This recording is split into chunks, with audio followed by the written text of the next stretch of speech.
Tout d'abord, merci à Jacques pour son invitation. Nous, on a des complicités depuis un certain temps. Et merci à Françoise de m'accueillir, de nous accueillir dans ce lieu formidable, l'Institut d'études avancées à Nantes.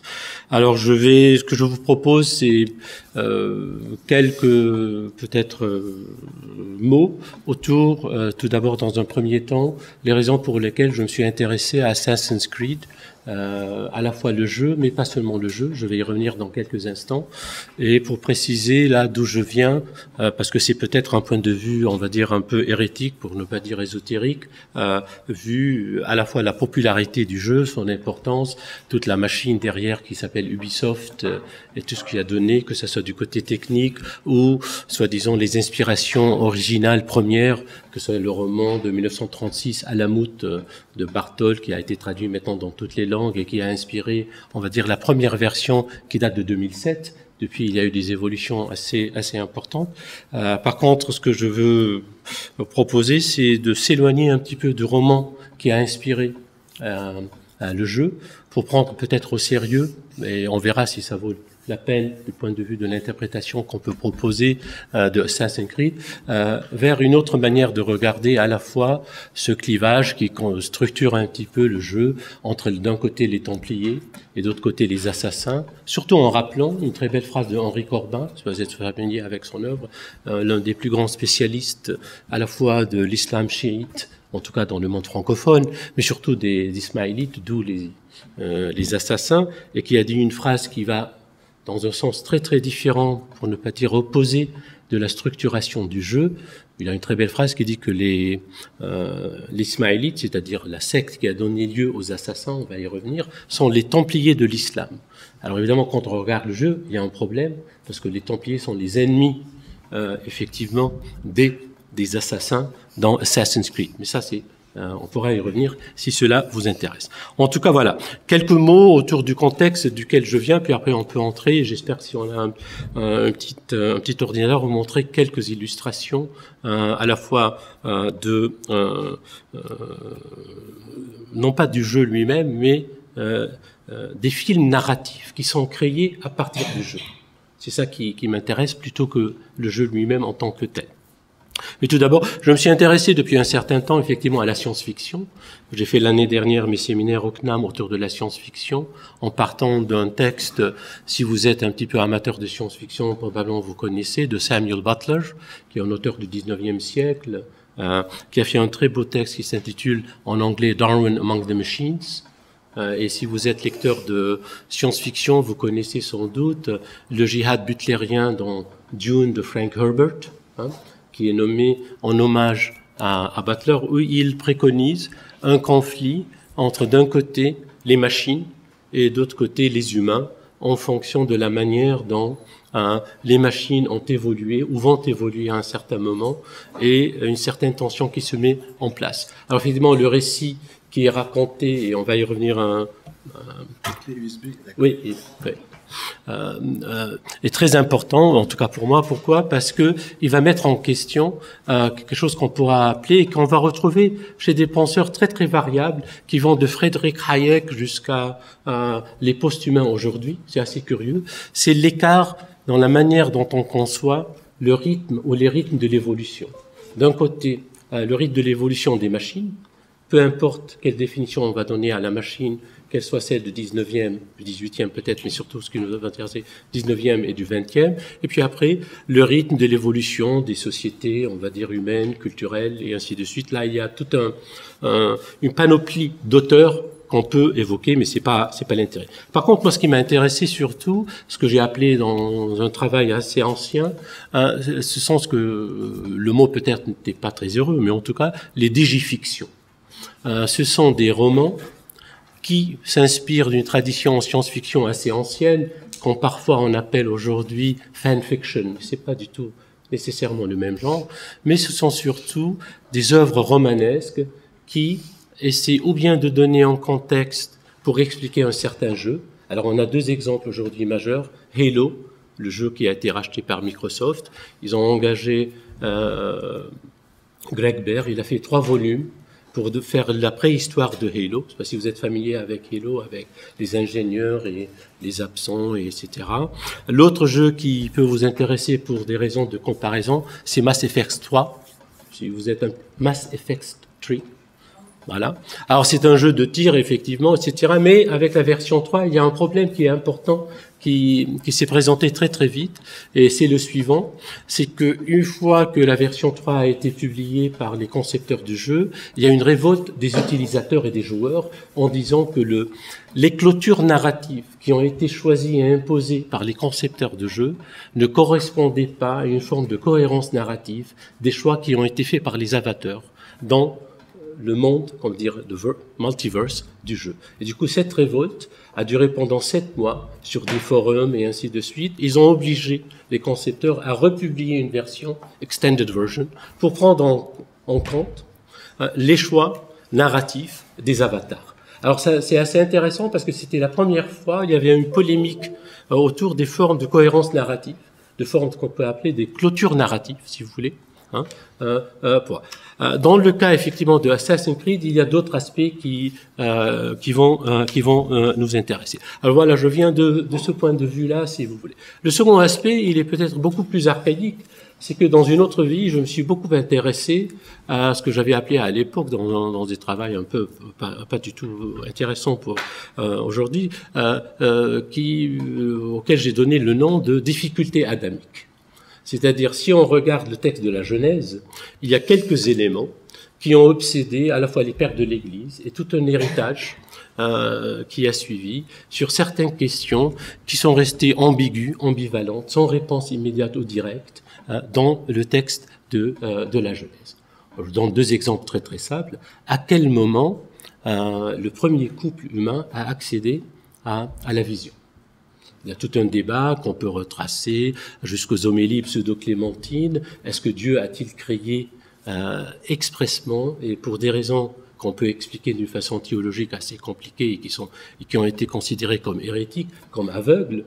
On va retrouver un écho de ça dans le grand poème anglais du XVIIe de Milton, Paradise Lost. Il y a toute une tradition qui date et qui se transmet, et effectivement, cette tradition a pu survivre et exister dans les traditions soi-disant hérétiques, qu'elles soient gnostiques ou autres.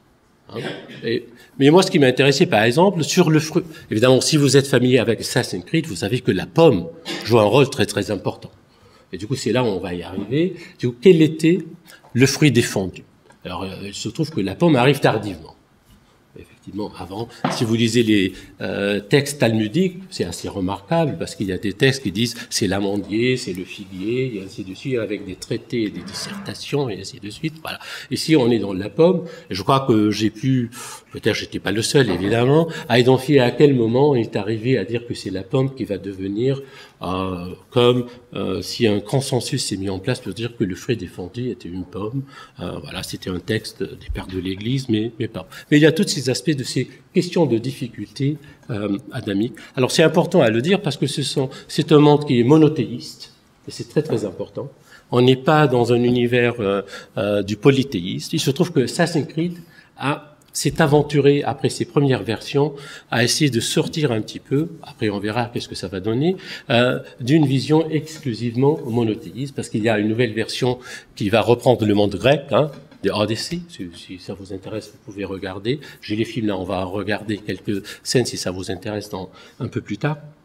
Dire qu'il y a un problème. Le second problème qui est peut-être plus intéressant, effectivement, également, c'est que pour quelqu'un qui, moi je viens d'un monde un peu ancien, voilà, c'est que évidemment toute la mythologie de Alamut, qui est très très importante, c'est le monde chiite, le monde ismaélite, qui est très important. Effectivement, on a toujours dit que la première inspiration du jeu en 2007, c'était le roman de Barthold de 1936 qui s'intitulait Alamut. Alamut, le mot persan et arabe c'est le même, c'est Qal'at al-Maut, c'est-à-dire le château fort de la mort.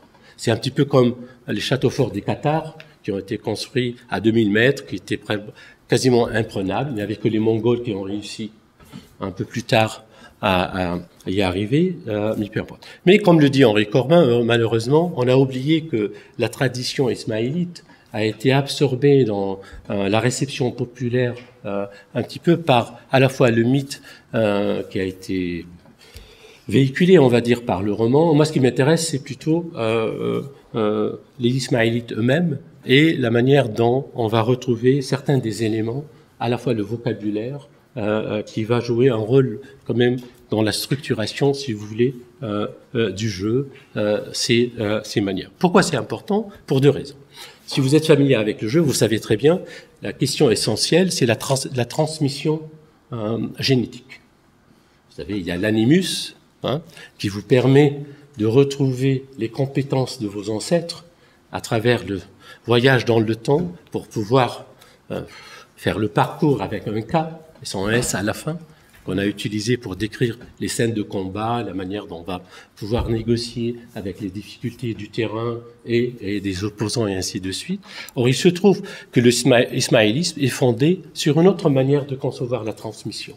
Comme vous savez probablement, je vais aller très très vite, mais n'hésitez pas à m'interrompre si vous n'êtes pas familier avec la théologie chiite. Dans le chiisme, il y a deux sectes. Il y a ce qu'on appelle les 12 et les 7. C'est les chiffres, c'est important avec leur symbolisme. La majorité des chiites sont du côté du 12. La minorité, les ismaéliens, qui sont très parisiens, ils sont à Chantilly. C'est le Arahan, qui est toujours le chef spirituel et économique de la communauté. La question, elle est très simple, c'est-à-dire, après le décès du prophète, il y a eu son gendre, après les 4 successeurs qui étaient les plus légitimes, il y a eu son gendre qui est devenu également le chef spirituel de la communauté, et les Ismaélites disent que c'est la transmission par la famille, par la généalogie qui compte. Ils vont s'arrêter à Ja'far qui était le 7e et qui a disparu. Et du coup, c'est là où il y a la fin de... alors, les chiites qui sont la majorité en Iran aujourd'hui, comme au Liban et ailleurs, c'est le 12e. Il y a un clivage assez important dans les deux communautés. Pourquoi insister sur ça? Parce qu'il y a un modèle de la transmission qui existe et qui est celui de la généalogie, qui va être traduit dans le jeu par évidemment une mise à jour avec les données génétiques et tout ce que vous savez si vous avez vu ou bien le film d'un côté ou bien si vous jouez au jeu. Alors 3 petites remarques avant d'entrer en plein. Effectivement, le jeu, c'est un jeu qui est conçu pour faire gagner de l'argent. Ça, vous le savez très très bien.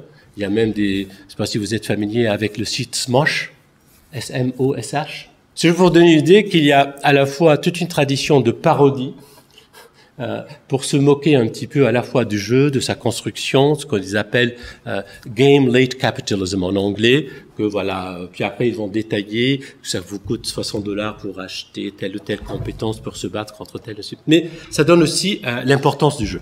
Voilà. Ce que je veux dire là, c'est on a un côté qui peut nous intéresser, mais c'est pas mon propos aujourd'hui, qu'on peut discuter toute cette construction des avatars, de leurs capacités, de l'argent qui va être dépensé. Je ne vais pas rentrer effectivement dans cela. Par contre, ce qui va m'intéresser, c'est la manière dont, surtout, c'est une personne qui est extrêmement douée. Alors, on va aller par là. Oups, non, attends, ça. On va faire. Ça prend du temps, mais il y a tout un style qui s'est développé, à la fois sur YouTube, mais également ailleurs. C'est quelqu'un qui est extrêmement compétent dans le jeu.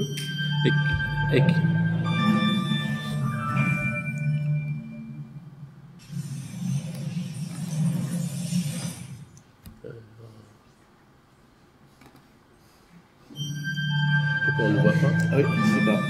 Ça, je sais pas. Bref. Mais tout ce qu'il fait, il va traverser tout le jeu. Ça prend un temps fou, hein. Il faut pas être extrêmement compétent. C'est pas si vous avez joué Assassin's Creed, vous avez des missions. Si vous échouez, il faut revenir au début. Du coup, ça prend, voilà, c'est assez compliqué. Et ce monsieur, Andy Gill, va produire des films en éliminant autant que possible les scènes de combat pour créer un récit. Vous allez voir, il a des millions de visualisations avec des centaines de milliers de followers, mais peu importe. Mais ce qui m'intéresse, comment il va construire un récit en éliminant à la fois les aspects de combat, de tir, et ainsi de suite, pour faire un film. Il est financé en tout cas par la communauté, qui lui donne un peu d'argent pour qu'il ne soit pas obligé de travailler. Et du coup, il y a c'est le premier élément sur lequel je vais revenir avant de parler des aspects théologiques. Il y a un débat qui s'est lancé depuis maintenant 6 ans, je dirais, entre jouer et regarder. Entre d'un côté tout l'aspect du jeu lui-même, avec les gens qui sont engagés dans la maîtrise et les compétences, tout ce que ça veut dire que traverser tous les parcours qui sont disponibles, les maîtriser avec tout ce que cela implique de compétences et ainsi de suite. De l'autre côté, éliminer l'aspect qui est celui premier qui va attirer et séduire les joueurs pour construire des récits, pour fabriquer des films, en tout cas des récits et des narrations. Et voilà, c'est un premier élément sur lequel effectivement on peut insister. C'est la raison pour laquelle j'avais proposé à Jacques de parler un petit peu de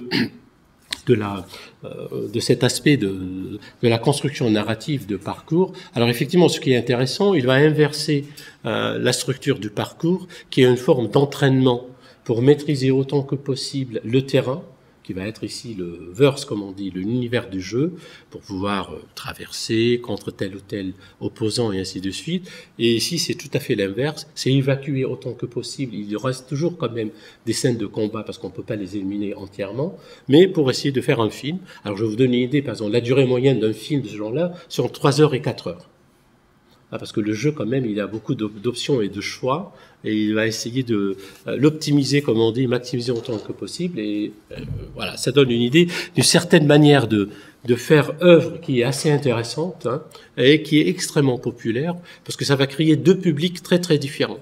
Le public des joueurs qui vont venir pour savoir comment ils vont avancer et revenir jouer le jeu, et d'autres où le jeu en tant que tel ne les intéresse pas. Ce qui va les intéresser, ce sont des débats et des polémiques qui peuvent aller d'une forme de racisme, parce qu'il y a beaucoup de textes, hein, j'ai des commentaires assez étonnants, hein, surtout sur la question de la race, de la manière de transmettre, hein, et ainsi de suite, ou d'autres aspects sur des sortes de vraisemblance, de véracité historique avec, parce que vous savez, il y a la Révolution française, il y a la Révolution américaine, il y a d'autres épisodes, et surtout avec l'Odyssée, ça a beaucoup compliqué les choses avec l'arrivée du monde grec et tout ce que cela peut impliquer, effectivement. Et maintenant, on attend évidemment la version japonaise. Évidemment, on s'imagine bien avec les samouraïs, ça va être extrêmement fécond, on va dire, pour ne pas dire séducteur, la version de Assassin's Creed.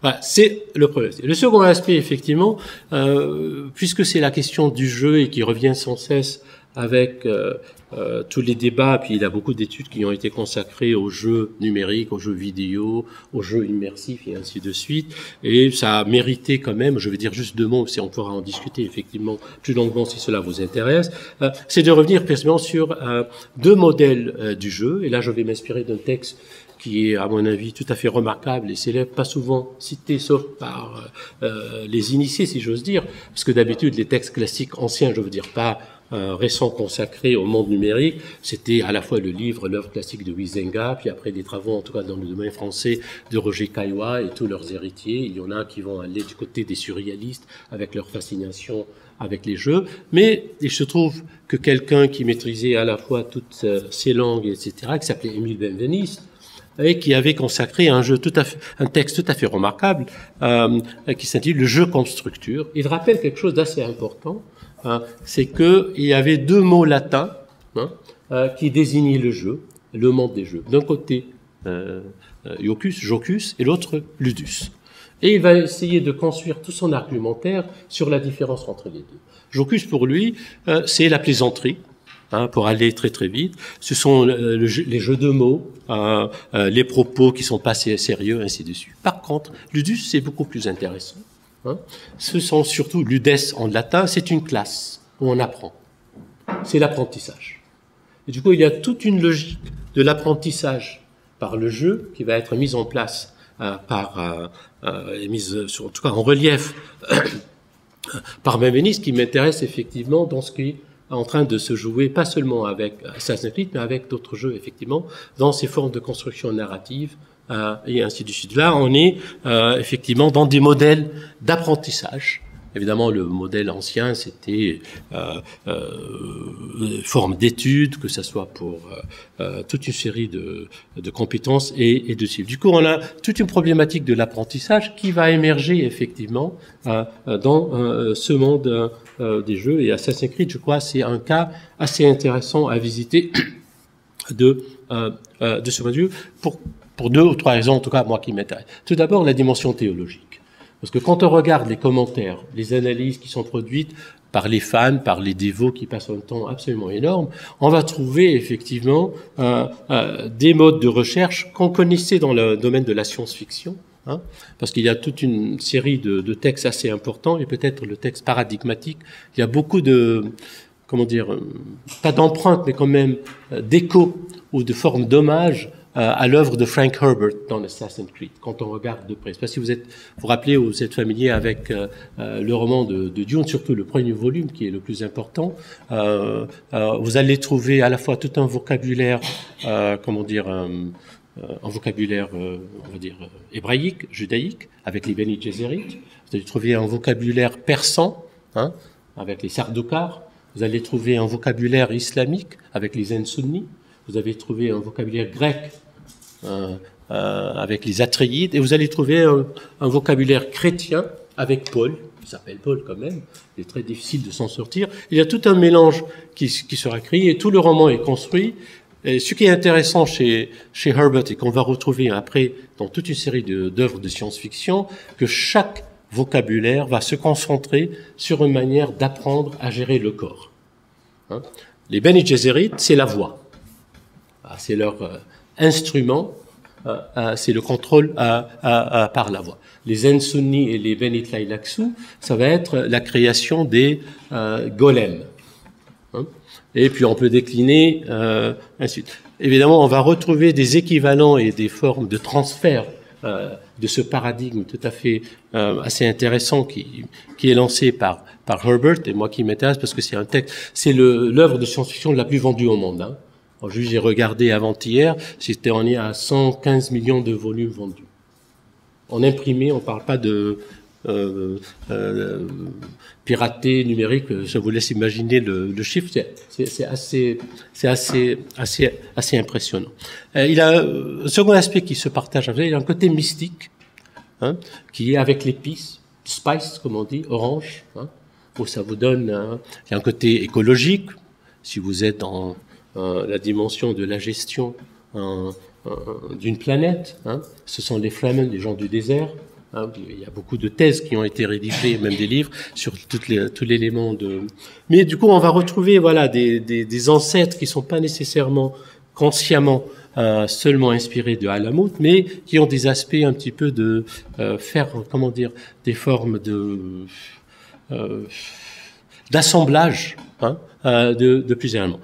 Par contre, moi, ce qui m'attire, évidemment, mais c'est parce que c'est des questions qui m'intéressent à moi, c'est à la fois ce mélange de vocabulaire, à la fois théologique, on va dire, qui vient de mondes relativement différents, hein, le monde islamique, ismaélite d'un côté, le monde des Templiers, et avec tout ce que cela implique, avec une notion, une certaine version relativement facile à identifier, celle du Graal, qu'elle soit la pomme, etc. Et surtout la question qui va se poser, qui est celle de libre arbitre. Parce que tout l'enjeu du conflit entre les deux camps, c'est comment se positionner vis-à-vis à la fois la préservation du libre arbitre du genre humain. Les assassins dirent ça va être le choix des humains, l'autre c'est par le contrôle, ça va être ceux du Templier, mais ça c'est relativement facile et simple à identifier. Alors là, il y a tout un renvoi sur lequel effectivement on peut revenir, mais voilà, je le mets en toute voilà simplicité. Deuxième aspect également, avant d'entrer en compte en plus de détails, je m'excuse parce qu'il y a beaucoup d'éléments, c'est que quand j'avais travaillé, mais sur d'autres aspects effectivement de la un peu plus théologique, mais qu'on va retrouver dans les romans et aussi dans les jeux, il y avait comme dans la théologie, en tout cas la première génération ou la deuxième génération des pères de l'Église, une sorte d'un impératif de clôture narratif. Je vais m'expliquer. C'est-à-dire les interprétations qui étaient développées par les pères de l'Église, le cas exemplaire ici, ça va être quelqu'un comme Augustin, qui est un peu tardif relativement. C'est-à-dire, s'il y a un élément qui existe dans l'Ancien Testament, il faut trouver des aspects d'expliquer et d'expliciter, hein, avec une forme de clôture narrative. Je donne deux exemples très très simples. Puisque la chute du genre humain a été, on va dire, inaugurée par un geste de consommation par la bouche, il faut que le salut vienne par un équivalent qui va répondre. Du coup, on va avoir, au fur et à mesure du développement, ça va être l'Eucharistie.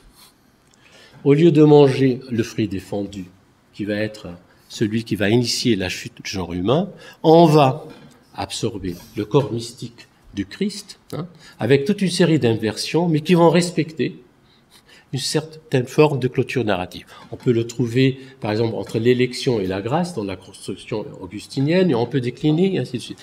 Ce qui est important, à mon avis, c'est précisément cette sorte d'invention, si j'ose dire, de la nécessité de la clôture narrative. Il se trouve que la clôture narrative dans le jeu joue un rôle tout à fait déterminant. Dans les parcours, dans la construction, dans les choix qui sont rendus disponibles à la fois aux avatars, aux joueurs et ainsi de suite. On va retrouver, que ce soit d'une manière volontaire, consciente ou non, à la fin, je trouve que c'est le moins intéressant, mais néanmoins, il y a comme cette nécessité d'essayer de construire et de retrouver autant que possible, si vous voulez, de mettre autant que l'on veut cette dimension de clôture narrative. Si vous jouez au jeu, c'est la première capture d'écran que vous allez avoir. Inspired by historical events and characters, this work of fiction was designed, developed and produced by a multicultural team of various religious faiths and beliefs. C'est assez intéressant. Alors c'est du marketing, hein, qui est très intelligent, mais néanmoins, on peut le prendre au sérieux. Ils insistent sur la diversité de points de vue, hein, à la fois culturels, religieux et ainsi de suite. Vous allez trouver dans toutes les déclinaisons du jeu, comme si ça va donner une certaine qualité, enrichir un petit peu, voilà, effectivement. Et si vous regardez de près, si vous regardez youplaycamp.help, ils vont vous expliquer pourquoi cette diversité de points de vue va distinguer le jeu des autres jeux, parce que ça va être plus politiquement correct, comme on dit parfois aujourd'hui, hein, en respectant certaines normes. Alors, c'est extrêmement problématique, ça va de soi, mais je voulais juste quand même indiquer que c'est un choix extrêmement conscient, hein, qui est fait d'essayer de faire des mélanges, hein, du patchwork, si vous voulez, mais néanmoins d'essayer de maintenir autant que possible des formes de cohérence dans les récits. Et c'est précisément cette question-là, moi, qui m'intéresse le plus. C'est comment essayer d'analyser, non pas dans le jeu lui-même seulement, mais dans les constructions narratives, si on va retrouver, pour me donner quand même... Alors, on va faire ça.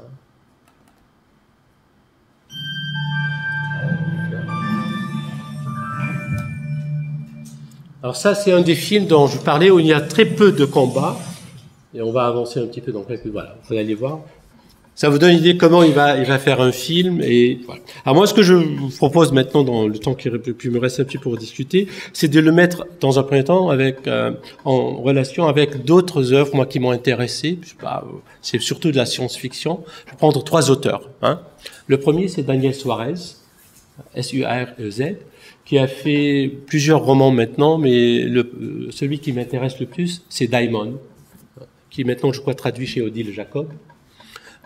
Daimon raconte l'histoire suivante, qui est très très simple au début. C'est un jeune hacker, on va dire informaticien, qui fait fortune avec l'invention d'un jeu, mais il a un cancer et il décède à l'âge de 30 ans, 32 ans, je ne me rappelle plus exactement, mais il lègue toute sa fortune, des milliards, à un système d'algorithmes, non pas à une personne, non pas à une communauté.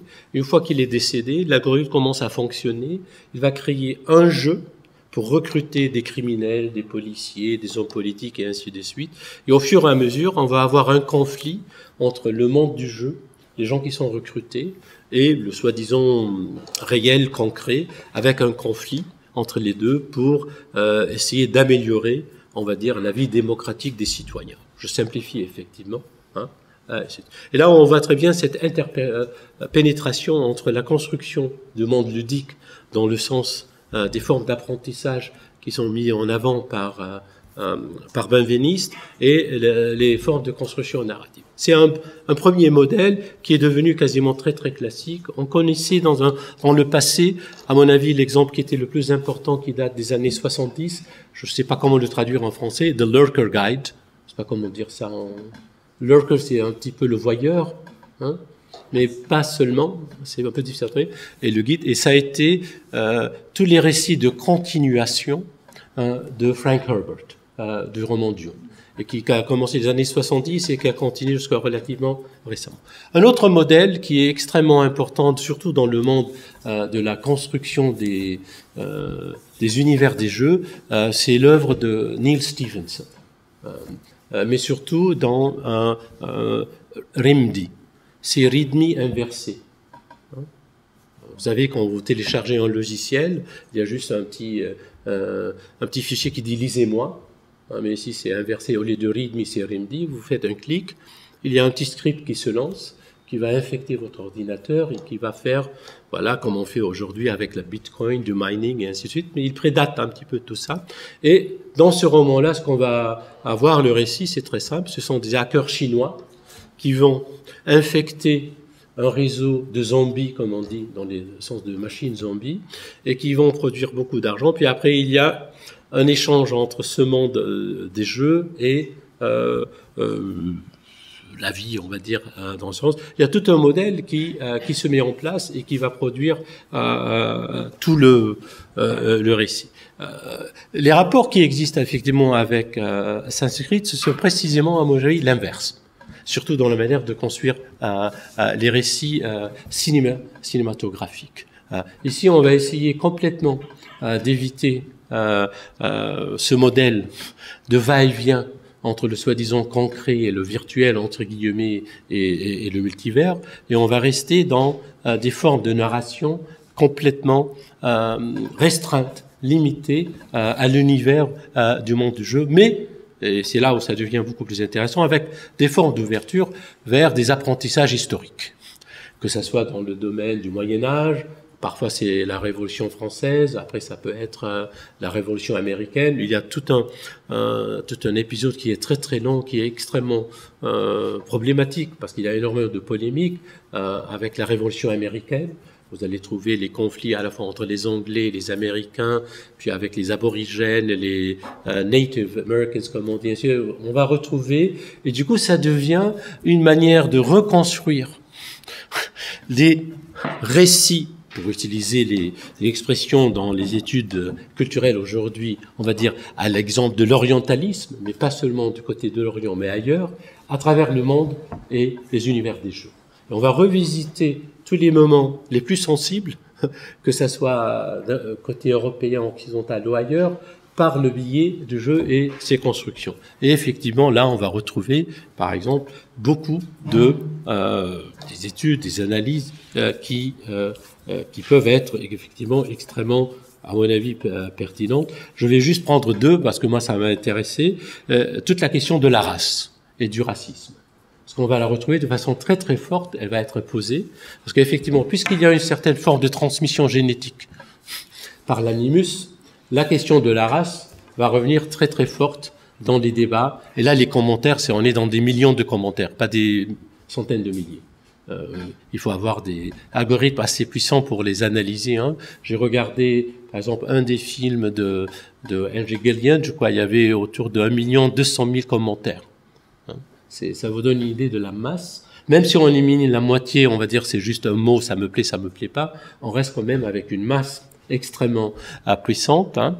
Et ce qu'on va retrouver, ce que j'ai pu récupérer avec en essayant d'analyser ça, 3 éléments qui ressortent. Le premier, il y a un préjugé américain, ce qu'on appelle Americanism. Ça, vous allez retrouver un peu partout. Alors que c'est en fait produit à Montréal par l'équipe de Ubisoft, hein, la perception des joueurs, c'est assez intéressant, que c'est de l'américanisme qui est imposé comme point de vue. Hein. Ça peut vous rappeler certains qui sont des lecteurs d'Edward Said dans sa première phase d'orientalisme et puis Covering Islam. Vous allez retrouver les mêmes problématiques des deux côtés de la polémique et du débat autour de ces questions. Alors là, on va retrouver toute une question. Deuxième aspect qui peut-être est plus intéressant et peut être plus pertinent pour certaines des questions, on va retrouver certaines des écoles, on va dire, transhumanistes, ou pas même, mais là on est du côté européen, mais pas du tout du côté américain dans l'école transhumanisme. Je ne sais pas si vous êtes familier avec toutes les déclinaisons des transhumanistes, mais en tout cas, il a existé surtout deux groupes, on va dire, en Italie, qui étaient des fascistes, super fascistes, qui sont devenus des transhumanistes. Et eux, c'est de l'eugénisme un petit peu bien, comment dire, habillé, pour dire, et là, les polémiques sont d'une violence pas possible. Et ce qu'on voit, c'est effectivement le bon côté américain, qui rejette complètement, mais vraiment, absolument, voilà. Et là, vous allez trouver tous les aspects. Voilà. Pourquoi j'insiste sur ça? Parce que là, on va retrouver ce que j'ai dit un petit peu au début, cette question des rythmes de l'évolution et des évolutions. Parce que effectivement, la question va tourner autour de certains textes qui touchent un petit peu dans la tradition sur ces aspects. Les deux textes que je vais prendre sont complètement peut-être, c'est un peu injuste. Le premier, c'est un texte du premier Nobel français en médecine au début du XXe siècle, un livre qui s'intitulait, qui est toujours lisible, vous pouvez le trouver sur le site de Chicoutimi, L'homme stupide. Au lieu de l'homme intelligent, c'est l'homme stupide. Et c'est un livre extrêmement raciste, qui décline que le genre humain est rempli de stupidité, sauf il se trouve qu'il y a des degrés de stupidité variables entre les rouges, les noirs, les blancs, les jaunes et ainsi de suite, voilà. Et qui va terminer avec, c'était le premier quand même, c'est un Nobel en médecine, Trichet, et qui va se terminer avec un argument en disant, voilà, il y a un eugénisme éclairé qui doit s'imposer. Non, mais ouais, absolument, c'est la conclusion du livre. Vous pouvez le télécharger en PDF. Et c'est assez intéressant à voir. Et on va retrouver, voilà, tout ça va se traduire au fur et à mesure avec tout ce qui. Alors, on a l'autre texte qui est peut-être beaucoup plus intéressant et qui est un texte fondateur en tout cas. C'est le premier texte, si vous voulez, qui a lancé un petit peu le véritable mouvement post-humaniste, Victor Vinch, qui date des fin des années 80, début des années 90, où il a été invité à présenter un petit peu à la NASA. On voit très bien, c'est un scientifique en même temps, Vinge, V-I-N-G-E, Victor, si vous connaissez pas, voilà. Et lui, il va dire que aujourd'hui, on arrive à un certain moment où la science-fiction va perdre son rôle. Selon lui, et c'est quelque chose qui revient sans cesse. Si vous êtes lecteur, par exemple, de Monde diplomatique, tous les 2 mois, il y a un article qui reprend un petit peu sa thèse, que la science-fiction n'a plus ce privilège de prévoir, de prédire, d'animer et de nourrir l'imagination, que c'est plutôt la technique aujourd'hui. Pour lui, c'était à la fois l'informatique de l'époque et ce qui va suivre, qui va remplacer, se substituer. Parce qu'il y avait une crise de l'imaginaire qui s'est mise en place avec l'arrivée des sciences informatiques. Mais ce qu'il va essayer de mettre en place, ce sont 2 éléments qu'on retrouve un petit peu. C'est à la fois le statut de l'évolution du genre humain, avec les manières dont on peut construire. Et du coup, ce qu'on peut retrouver dans le jeu, dans la construction narrative du jeu, avec ce va-et-vient entre le passé et le présent, c'est précisément une manière de traverser ces polémiques, non pas par le jeu, mais par la réception du jeu qui se met en place au fur et à mesure et qui est peut-être beaucoup plus intéressante quand on commence à regarder de près les éléments, si vous voulez, qui peuvent en émerger. Alors dans ce cas-là, effectivement, je veux dire 2-3 mots assez rapides pour qu'on puisse peut-être échanger entre nous.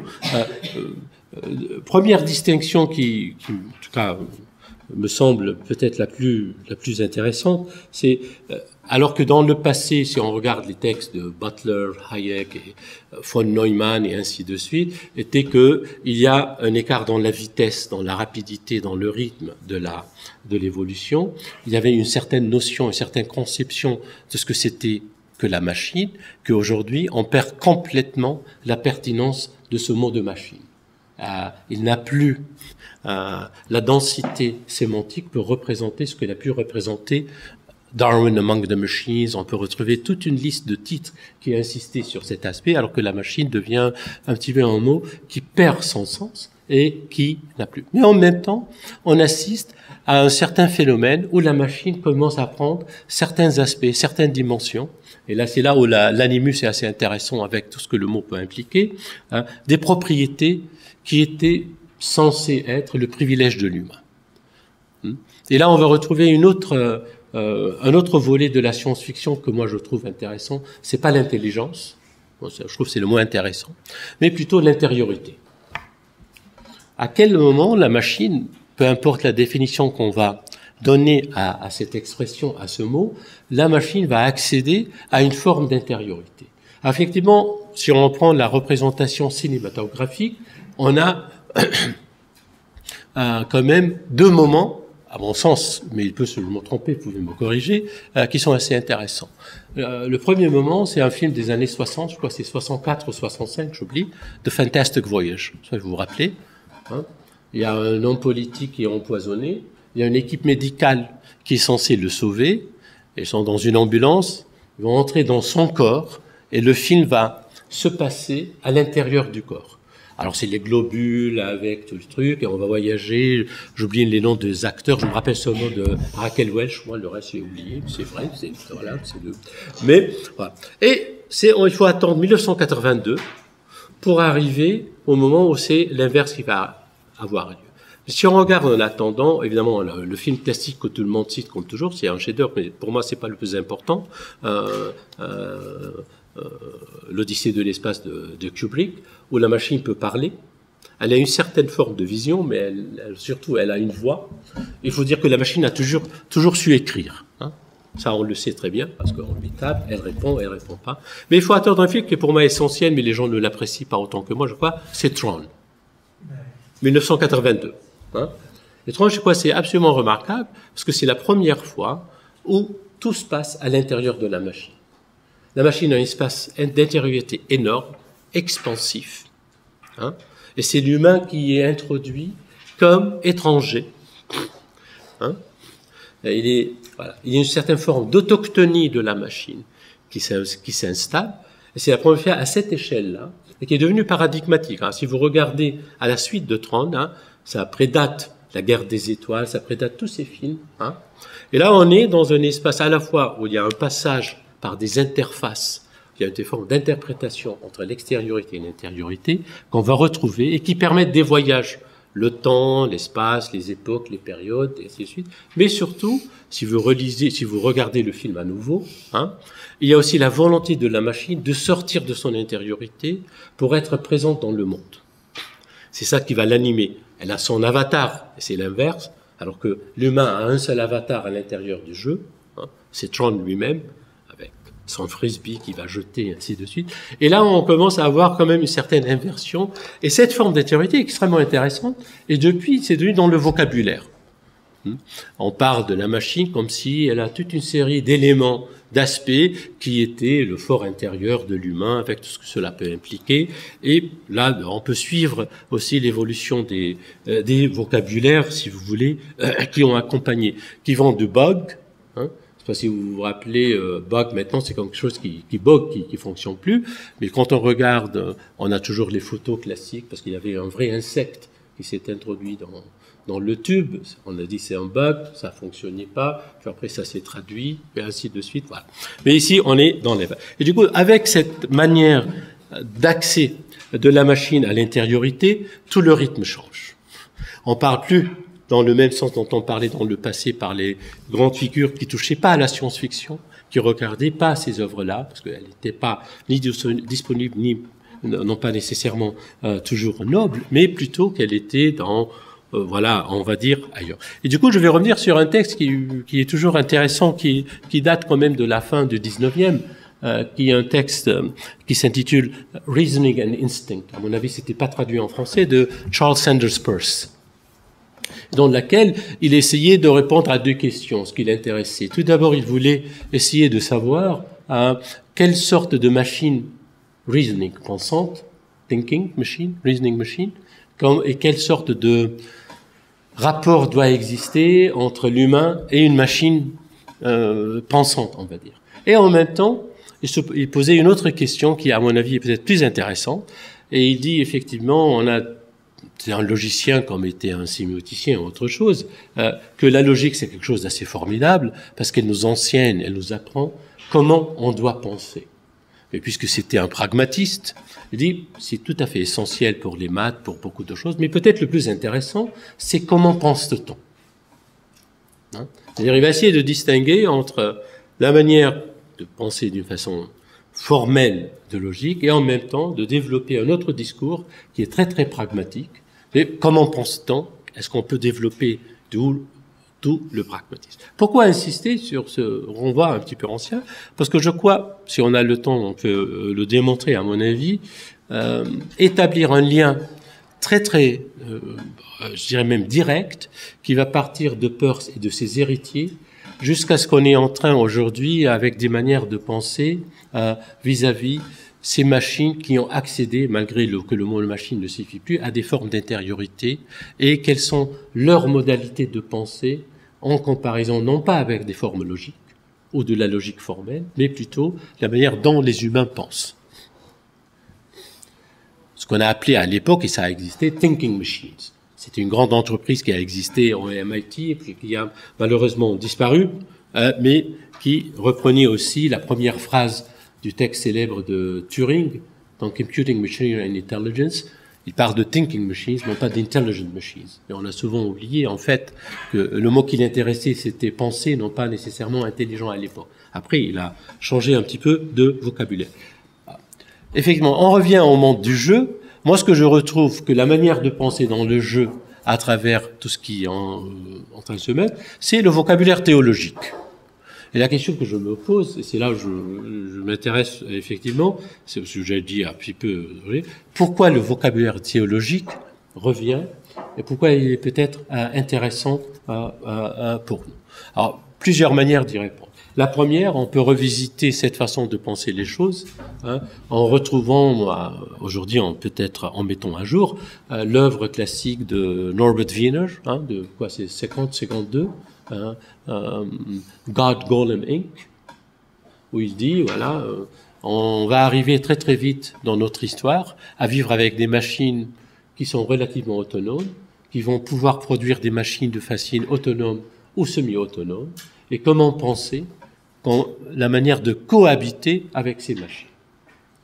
Et il dit, sa conclusion à mon avis est très très importante, il faut éviter le préjugé monothéiste, celui du golem. C'est-à-dire, on a un préjugé monothéiste, on va toujours penser la création sur le modèle de la rivalité inévitable entre le créateur et sa création.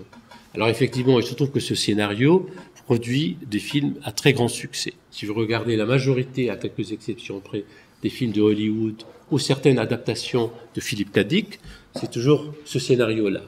Vous créez une machine qui va essayer de vous imiter, qui va vous adorer. Après, la machine va essayer de vous améliorer. C'est un exercice futile. Et la solution est de vous éliminer. Voilà, c'est Terminator, c'est tout ça, etc. Voilà. Et curieusement, Wiener a vu très très vite qu'il y a un piège narratif extrêmement puissant qui ne cesse de nourrir l'imaginaire et qui pose problème selon lui, parce que ça va façonner notre manière de concevoir ce rapport. Je trouve qu'il y avait un auteur de la même époque, c'était un auteur à la fois philosophe, mais un auteur surtout de science-fiction, qui a fait un livre sur la religion, malheureusement pour lui, avec Philippe K. Dick, qui n'a pas eu beaucoup de succès, qui ont inversé un titre célèbre des pères de l'Église, du Dieu fâché, on va dire, pour utiliser l'expression de Pascal, et c'est Roger Zelazny, et qui a fait Le Seigneur de la Lumière en 1966, et c'est grâce à lui qu'on a le mot avatar en informatique et en numérique. Et si vous lisez le texte, effectivement, c'est à mon avis le chef-d'œuvre de cette tradition-là, Zelazny va donner un autre modèle. Le modèle, c'est le monde védique ancien, parce que le mot avatar, c'est un mot sanskrit, qui veut dire l'incarnation de la divinité sous forme humaine. Et vous allez trouver que les robots et les machines sont des incarnations des divinités qui sont en conflit entre eux. On n'a pas du tout le même problème. On est dans un monde polythéiste, On n'a pas du tout le problème entre le créateur et sa création. Ça va générer toute une tradition. À mon avis, l'apogée la plus récente, c'est William Scott. C'est comment? Non, l'autre, Aristoy. Walter John Williams avec Aristoy, qui va reprendre le modèle, mais au lieu d'utiliser le monde védique, il va utiliser le monde grec. Mais avec le même conflit. Et là, on va retrouver des manières de penser autrement à ces rapports entre polythéisme, monothéisme, ce qu'on appelle. Et je trouve que les mélanges qu'on retrouve et c'est là où on va revenir, la raison pour laquelle j'ai insisté sur la dimension ismaélienne, si vous, peut-être le meilleur guide, comme je l'ai dit, c'est Henri Corbin, il se trouve que le monde ismaélien est un monde qui n'est pas très monothéiste, malgré les apparences, c'est un monde gnostique, manichéen, avec des formes de double création. On rappelle Zarathustra, les Zoroastriens, avec le conflit entre le bien et le mal, qui va être structurant d'une grande majorité des œuvres les plus populaires de la science-fiction et qui vont être rejouées.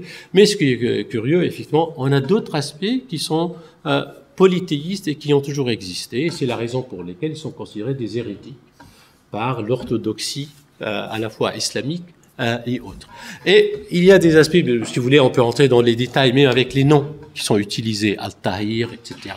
On peut faire toutes les étymologies qui sont tout à fait intéressantes, qui ont été empruntées. Et du coup, dans un premier temps, je dirais que, en tout cas, pour moi, c'est les textes, les romans, les films, et puis la structuration narrative sont, comme le disait Vico à propos de la philologie, c'est quelque chose qui observe le travail de la transformation de la société civile. Il donne une définition assez intéressante de la philologie qui n'est pas classique. Effectivement, c'est pas comme la philologie des Allemands de la fin du 19e, à l'exception de Nietzsche et peut-être de Leopardi en Italie.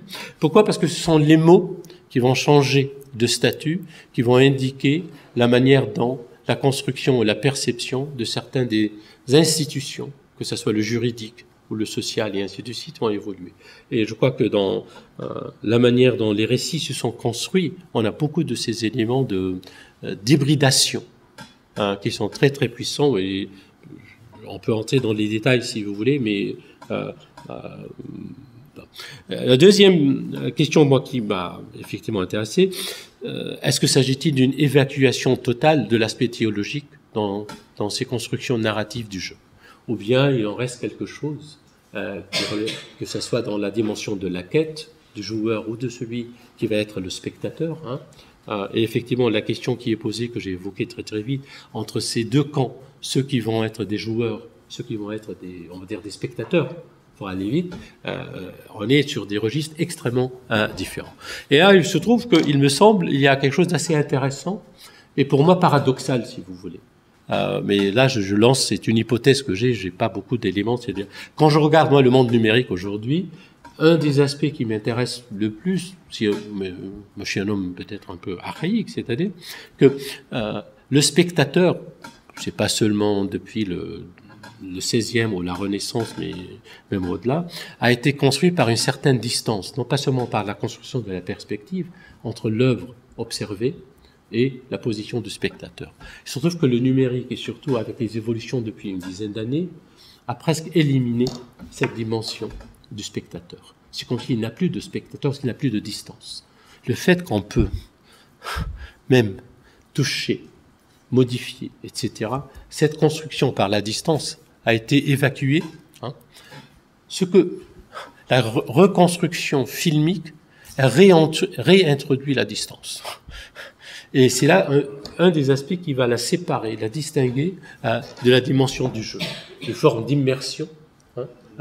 Pour revenir à la problématique qui t'intéresse, voilà, une forme d'immersion qui est celle du jeu, où on va être avec son avatar, on va être son avatar, et on va habiter ce monde, cet univers d'une certaine façon, avec des perspectives très particulières. Ce que le film permet, c'est vraiment de ressortir et de recréer la distance, non pas seulement de la perspective, mais en tout cas de reproduire quelque chose qui est beaucoup plus classique. Et du coup, on comprend les polémiques, en partie, qui vont séparer le monde, les choix des joueurs, et ceux, Or, il se trouve que c'est le joueur le meilleur, parmi les meilleurs joueurs, qui sont seuls capables de fabriquer ces films. Parce qu'il faut pouvoir savoir traverser tout le parcours. Autrement, on ne peut pas faire le film. Et là, je vous pose des questions. Tu vois, ça, peut-être, on pourra y revenir. C'est là où voilà. Est-ce que c'est téléologique? Est-ce que c'est nécessairement le cas? Ou bien s'agit-il de quelque chose, on va dire, d'arbitraire ou d'autre? À mon avis, non. Mais ça peut être intéressant. Ça peut être même plus intéressant si vous vous intéressez à tous les textes que je connais depuis, on va dire, 5 ou 7 ans, qui étaient consacrés aux effets du numérique sur le cinéma.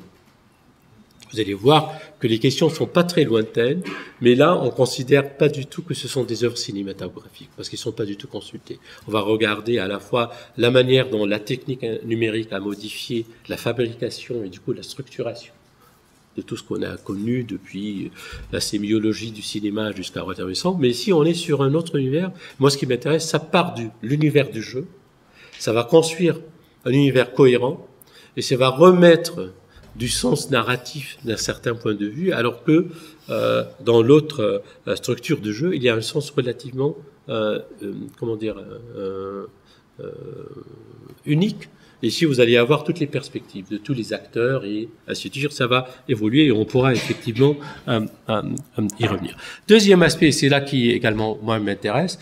Curieusement, ça participe à quelque chose qui, pour moi, en tout cas, est complètement fondateur et déterminant, ce qu'on pourrait appeler une culture numérique. C'est-à-dire que c'est à la fois une technique d'assemblage, une technique vraiment de la fabrication d'éléments par des formes d'assemblage. Hein. C'est-à-dire, on va prendre des petits morceaux qu'on va mettre, vraiment quand on fait des anthologies, hein, c'est parce qu'en fait c'est une anthologie si vous regardez la structuration. Parce que moi j'ai essayé de jouer le jeu, je suis pas très doué, hein, et là c'est vraiment, j'ai perdu 3 fois, il fallait revenir au début, et j'ai compris que ce mec était absolument remarquable, il est extrêmement doué, et surtout, voilà. Et du coup vous allez prendre une partie, et reconstruire comme s'il y a une forme linéaire, mais voilà, c'est une forme ontologique, tout à fait d'assemblage d'éléments, comme si, voilà. Il se trouve que, pour des gens comme Jacques et moi qui sont un petit peu, passe beaucoup de temps à discuter Saint-Augustin, il y a une très belle phrase de Courcelles, Dominique, qui était le grand spécialiste à l'époque au Collège de France, qui était à la fois un des plus grands spécialistes de sa génération de Saint-Augustin. Quand même, il a une phrase très très assassine vis-à-vis des confessions. Il a dit, c'était des petits morceaux de rhétorique rassemblés par le grand rhéteur.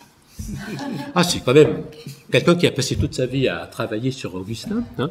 C'était des lieux communs, comme on disait, hein, mais qui ont été fabriqués de façon tout à fait remarquable. Et ici, on est vraiment dans la même logique. Tout ce que je veux dire. On est dans une structuration qui vraiment fait partie de cette culture anthologique qui est... Il se trouve effectivement, après on peut aller beaucoup plus loin si cela vous intéresse, c'est que parmi les premiers langages de programmation de numérique, il y avait assembly language. Hein. Assembly, c'est assemblage. Hein. On faisait à la fois par des lignes, par les trucs, et il y a toute une tradition de fabrication du code par la même méthode et qui revient toujours. Hein. Aujourd'hui, on part par exemple des bases de données qui sont aussi tabulaires avec des formes d'assemblage, puis on va retirer pour créer un site et ainsi de suite. Et on peut entrer dans ces domaines. Mais moi, ce qui m'intéresse vraiment, c'est ça participe d'une certaine manière de ce qui est assez fort, assez puissant avec les cultures humaines. Et pour aller un peu plus loin, je dirais c'est quelque chose moi qui m'a obsédé. On avait discuté longuement avec Jacques et d'autres amis et d'autres collègues. Ça nous permet aussi de distinguer, mais en partant de ce point de vue, entre ça, on ne le voit pas de façon très très rapide, très très évidente dans un premier temps dans ces films qui sont fabriqués, construits avec les éléments du jeu, entre une manière de concevoir ce que le jeu dans sa construction de multivers, pour utiliser l'expression de Neil Stephenson, hein, parce que vous savez, après qu'il avait publié, comment s'appelait le titre là? Le grand livre de Stephenson. Non, avant. Avec le... Oh, ça va me revenir. En tout cas, j'oublie maintenant le titre. C'est le livre classique de Snow Crash. Ça a été malheureusement traduit en français avec un très mauvais titre. Le samouraï virtuel, je sais pas du tout. Snow Crash. Vous voyez un petit peu ce que c'est Snow Crash? C'est le titre d'un roman russe. C'est pas le mot intéressant. Mais si vous vous rappelez les économiseurs d'écran, vous avez le code en vert qui voilà, c'est Snow et le crash quand le système ne fonctionne plus. Hein. Mais en tout cas, une fois qu'il avait publié ce roman, il a dit que le mot virtuel ne correspond plus pour décrire ce que ce monde numérique. Puis après, on a eu tous les. Du coup, il a inventé le mot multivers pour le décrire. Pour dire que voilà, il faut sortir de l'opposition avec toute la tradition philosophique d'Aristote, Leibniz sur le virtuel pour parler du multivers. Mais en évoquant ça, ce que je dire pour aller vite, c'est ce qu'on peut déceler. Ça, on pourra en discuter. Je vais m'arrêter pour ne reçoit pas trop longtemps pour échanger entre une manière de concevoir les jeux vidéo, les jeux numériques, on va dire, d'immersion, de tir en première personne, avec la construction de mondes, surtout avec leur environnement, on va dire, et écosystème, pour utiliser comme ils disent les historiques. C'est une distinction qui me semble davantage intéressante, c'est leur capacité interne à produire des formes de pensée différentes, malgré que ce soit sur des formes d'empreintes, de renvoi, qui peuvent être extrêmement simples, très transparents, très identifiables, mais qui construisent du coup des formes d'imaginaire complètement différentes.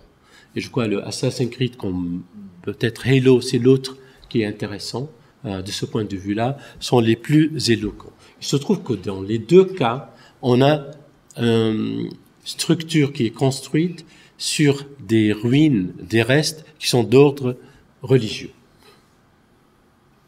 Il y a toujours des artefacts archéologiques. Ici, ce sont des conflits qui sont très très facilement identifiables en termes de religiosité ou de forme de croyance en tout cas. Mais quand on regarde les autres jeux, par exemple Mass Effect, etc., c'est pas du tout le cas.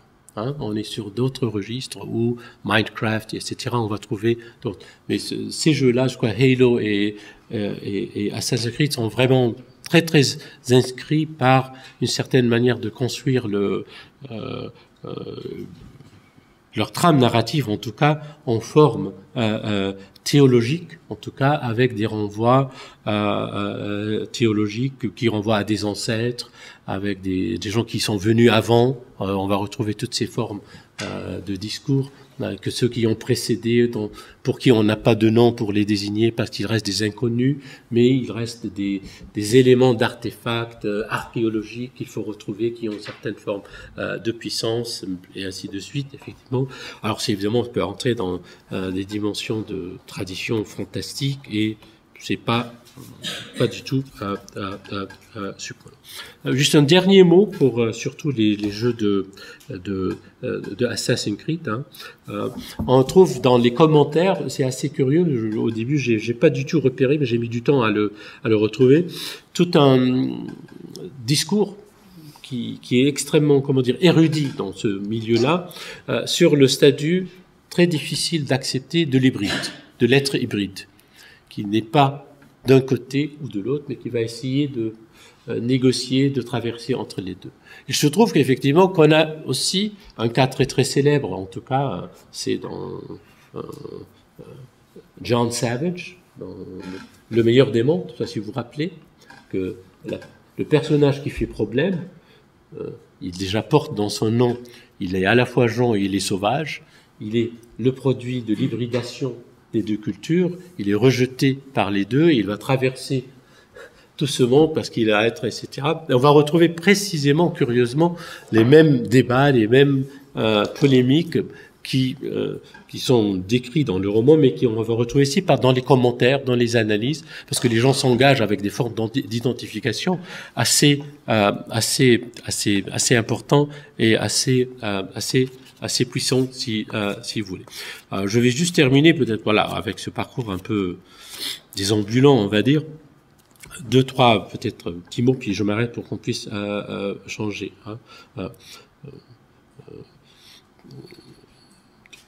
Quand j'avais travaillé là sur les œuvres de science-fiction l'année dernière, ce qui était le plus frappant pour moi, c'était l'émergence avec le temps, dans ce qu'on voit tout fraîchement, de discours qui sont tous presque je sais pas comment dire ça en français de la même façon, des discours de crossover.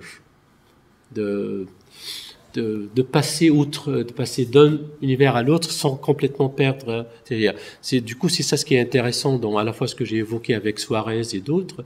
On va maintenir une présence des deux côtés, alors qu'en fait, en principe, les deux zones étaient censées rester séparées avec frontières, mais une certaine insistance sur tout un discours de crossover. Effectivement, comme stratégie, ça peut être très facile parce que ça va permettre d'aller dans le monde grec ancien ou ailleurs, mais quand on s'éloigne de ça, effectivement, ça va être très très difficile. Le second aspect, exactement, c'est extrêmement différent, malgré que dans les apparences des jeux ou surtout des films, je ne sais pas si vous avez vu la dernière version de Black Mirror qui est sur Netflix, qui est sortie il y a une semaine, vous pouvez choisir parmi, je crois, 200 000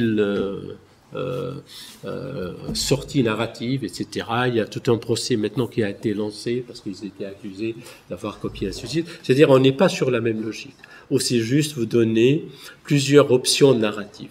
Absolument pas. C'est pas où le spectateur peut décider après comment le film va se terminer.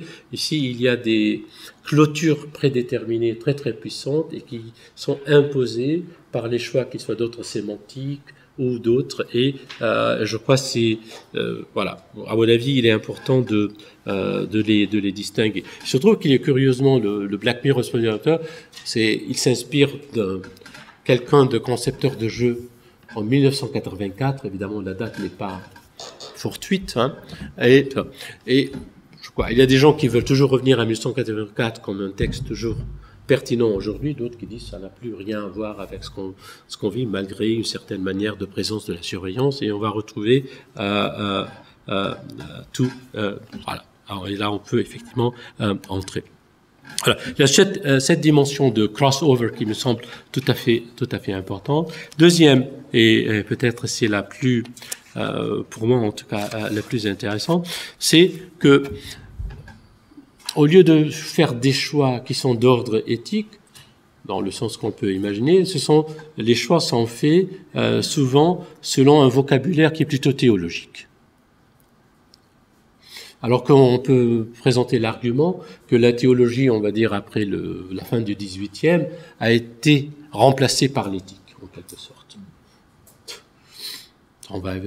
Et ici, on revient pour contourner, on va retrouver plutôt de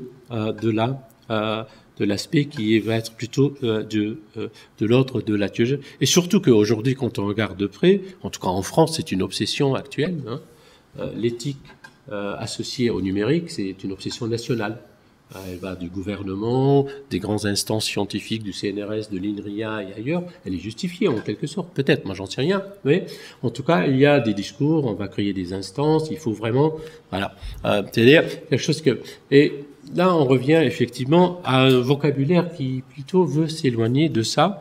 Et c'est peut-être intéressant parce que ça nous donne que peut-être cette substitution d'un côté à l'autre. Et si vous regardez de près, vous allez trouver aussi que dans les discours éthiques, on va retrouver les éléments théologiques, surtout dans le monde. Et ça, c'est parfaitement normal. Ceci dit, effectivement, il se trouve peut-être que à cause du numérique et à cause de la nature de ces jeux-là, il faut rappeler, je vais m'arrêter avec ça parce qu'il y a des gens qui sont des 18e ici, je crois qu'ils connaissent mieux que moi, le très beau texte de Condorcet il a fait une très belle découverte d'un des neveux des deux fameux célèbres Bernoulli, qui étaient les grands mathématiciens de l'époque. Mais ils avaient un neveu, comme il dit, il était malheureux parce qu'il avait 2 oncles qui étaient extrêmement célèbres. Et lui, il était presque oublié, méconnu. Mais il a fait une très belle thèse à Bâle, je crois, en 1713, qui s'intitule « La thèse sur l'absent ». Et Condorcet dit que c'est la plus belle thèse en faculté de droit. Évidemment, il était très content. Il dit c'est la première thèse en algorithmique dans une faculté de droit. Ce qui est pas mal. Alors, quand on regarde la thèse des analyses de Condorcet, c'est assez intéressant. Et la thèse sur l'absence est relativement simple. C'est-à-dire que dans une communauté, il y a certaines normes pour gérer le bien commun. Et on va avoir, j'imagine, vous avez vu le film ou lu en tout cas le texte de Nathalie Simon Davis, Le retour de Martin Guerre. Il faut imaginer le scénario inverse. Ici, c'est le parent ou le père d'une famille qui disparaît pour aller travailler et il ne revient pas. Combien de temps faut-il attendre pour déclarer l'absent décédé pour qu'on puisse redistribuer le bien commun et s'assurer du fonctionnement de la communauté? Monsieur Bernoulli a fait un algorithme en prenant en compte les normes locales, l'âge et toute une série d'autres variables pour faire un calcul. Pour Condorcet, c'était le chef-d'œuvre d'une thèse juridique. Non, mais c'est assez intéressant. Pourquoi? Parce que l'élément essentiel, c'est le bien commun. C'est pas du tout le calcul, mais plutôt pour s'assurer que, au lieu que les gens attendent jusqu'à l'éternité qu'on décide que quelqu'un qui est absent est décédé, on va trouver une solution, voilà, algorithmique et ainsi de suite. Et du coup, on voit déjà dans un premier temps la raison pour laquelle je parle de ça, que cette manière de concevoir, c'est exactement ce que les jeux comme Assassin's Creed font. Dans la distribution algorithmique de ton avancement avec tes missions, c'est presque la même chose, mais il faut payer au fur et à mesure. C'est la seule différence. Que dans le côté, il faut attendre pour s'attribuer certaines des fortunes de ceux qui sont absents, disparus, et ainsi de suite, sans aucune attente de retour. Mais c'est vraiment la même structure, et on peut le démontrer en fait, parce qu'il y a des... Et pour terminer, je crois, si on s'inspire de Condorcet, qui était quand même un très grand mathématicien extrêmement doué, pas seulement pour les élections et la démocratie et tout ça, on peut peut-être avancer un argument pour répondre pourquoi la théologie revient pour parler au lieu de l'éthique et pourquoi on parle de l'éthique. Mais ça, c'est mon argument, on connaît, puis après je vais me taire. C'est que peut-être que cette manière de construire par algorithmique, qui se met en place, et je vous rappelle que la manière dont on construit les jeux avec les logiciels, elle est extrêmement algorithmique. C'est-à-dire pas juste on va prendre... tout est fabriqué aujourd'hui par des algorithmes assez complexes et assez remarquables. C'est que peut-être qu'il y a une certaine affinité, à la fois épistémologique et je dirais même philosophique, entre l'informatique dans ce sens-là et l'éthique elle-même. Et ce qu'il dit, elle partage un point, oui, je sais, elle partage un point qui est celui de l'incomplétude. Il n'y a pas de clôture.